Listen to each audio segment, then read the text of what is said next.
الحمد لله وكفى وعباده الذين اصطفى. أما بعد فأعوذ بالله من الشيطان الرجيم. بسم الله الرحمن الرحيم. اللهم صل على سيدنا محمد وبارك وسلم. انشاءاللہ ہم حضرت عمر رضی اللہ عنہ کی شان کی بیان کریں گے. ترمذی شریف اس مبارک کا حضرت عمر رضی اللہ عنہ فرماتے ہیں کہ رسول اللہ صلی اللہ علیہ وآلہ وسلم نے فرمایا رأيتك أني أتيت بقدح لبن. میں نے خواب دیکھا کہ مجھے دودھ کا برتن مجھے خواب میں دیا گیا تھا. فشربت منه، میں نے وہ دودھ پیا. وأوتيت مني، وأوتيت بذل عمر بن خطاب، جو دودھ بچ گیا میں نے عمر بن خطاب رضی اللہ عنہ کو دودھ کی پیالی میں عمر بن خطاب رضی اللہ عنہ کو دی. وقالوا فما أولته یا رسول اللہ. صحابہ نے عرض کیا یا رسول اللہ صلی اللہ علیہ وآلہ وسلم اس خواب کا تعبیر آپ نے کیا تعبیر کیا کا تعبیر کیا ہے؟ نبی علیہ السلام نے فرمایا یہ علم. اس حدیث مبارکہ سے اللہ کے حبیب علیہ السلام نے فرمایا کہ میں نے دودھ کی پیالی جو مجھے دی گئی تھی جو زیادہ بچ گئی تھی جو زیادہ دودھ بچ گیا میں نے عمر رضی اللہ عنہ کو عطا فرمایا. وہ دودھ اللہ کے حبیب علیہ السلام نے فرمایا میں نے اس کو آپ کا تعبیر نکالا وہ علم. اس سے معلوم ہوا کہ حضرت عمر رضی اللہ عنہ کو اللہ نے علم بھی عطا فرمایا تھا. نبی علیہ السلام مبارک کے واسطے سے عمر کو علم بھی نصیب فرمایا تھا. اللہ جل شانہ. اور ترمذی شریف کی حدیث مبارکہ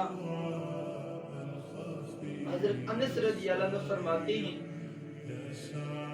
امام الانبیاء علیہ السلام کا فرمان مبارک ہے دخلت الجنہ. میں خواب میں مجھے بات دکھائی گئی کہ میں خواب میں جنت میں داخل ہوا. فَإِذَا أَنَا بِقَصْرٍ مِّن ذَهَبٍ فَقُلْتُ لِمَنْ هَذَا. تو خواب میں جنت میں ایک سونے کے محل میں داخل ہوا. میں نے خواب میں سونے کی محل دیکھی. میں نے کہا یہ کس کا ہے؟ تو فرشتوں نے کہا شباب من قریش، یہ جو آپ کو محل دکھائی دے رہا ہے یہ قریش کا ایک سردار ہے، قریش کا جوان ہے، اس کے لیے مال ہے. فظننت انی انا ہوا.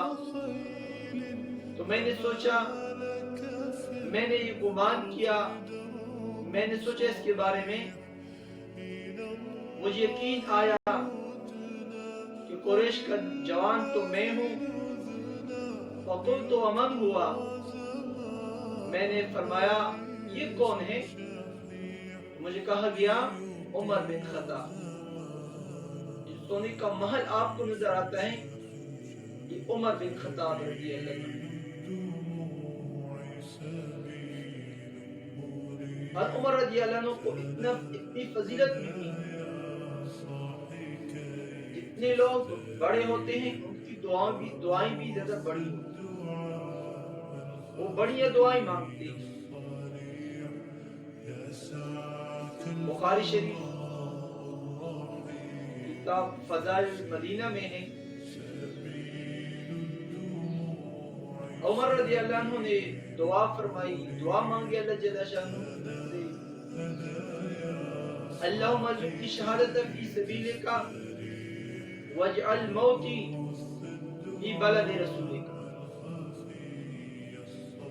آپ یا اللہ شہادت نصیب فرما اور تیرے رسول اللہ صلی اللہ علیہ وسلم کے بلد میں اس کے شہر میں مجھے موت بھی عطا فرما۔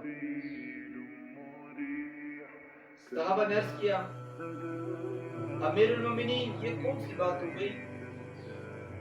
اس پہ تو ہم مطمئن ہو گئے کہ آپ کو شہادت تو ملے گی، اللہ جل شانہ کے راستے میں شہادت ملتی ہے، اللہ جل شانہ کے راستے میں شہادت ملتی ہے۔ اور یہ کون سی بات ہو گئی کہ آپ نے شہادت کا مطالبہ بھی کیا اور نبی علیہ السلام کے مبارک کے بلد میں بھی شہر بھی آپ نے موت مانگی اور اللہ جل شانہ کو جواب دے۔ ابھی عمر رضی اللہ عنہ کا روزہ مبارک وہ امام الانبیاء صدر دو کنین صلی اللہ علیہ وسلم کے ساتھ، عمر رضی اللہ عنہ اس کی شان آج نہیں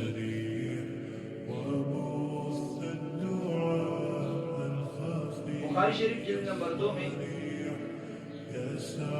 غزوہ احد کے موقع پہ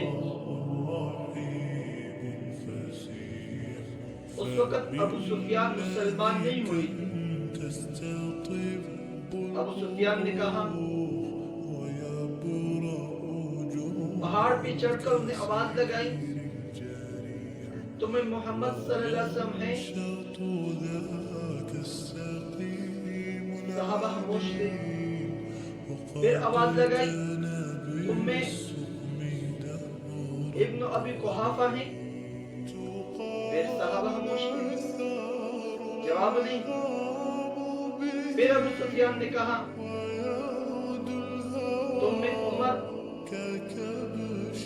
ابن خطاب ہیں؟ صحابہ خاموش۔